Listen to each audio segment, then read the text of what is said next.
Yeah, ito ang kwento ng babaeng di basta sumusuko. Miss Henebra. Tandaan niyo yun.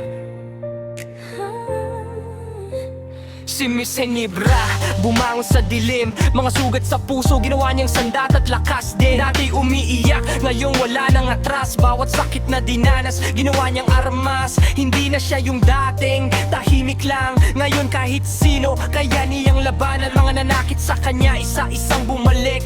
Pero ngayon sila naman ang nanginginig. Sa bawat luha, naging apoy sa dibdib. Sa bawat gabi, sarili niya ang pinipilit. Hindi na babagsak, hindi na magpapatalo. Miss Henebra ngayon, iba na ang anyo. Sa bawat luha, naging apoy sa dibdib. Sa bawat gabi, sarili niya ang pinipilit. Hindi na babagsak, hindi na magpapatalo. Miss Henebra ngayon, iba na ang anyo.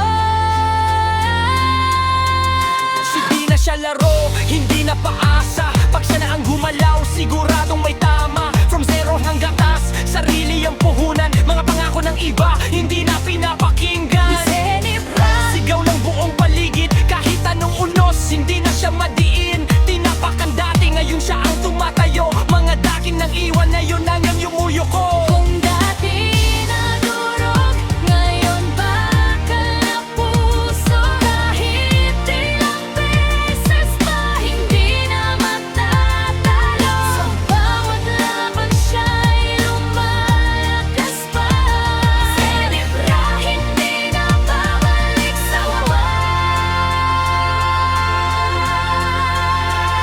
Henebra, matapang, walang kahit sino ang pwedeng humarang. Henebra, hindi ka na mahuhulog sa laban ng buhay, ikaw na ang duduro. Laban, matapang, walang kahit sino ang pwedeng humarang. Henebra, hindi ka na mahuhulog sa laban ng buhay, ikaw na ang duduro.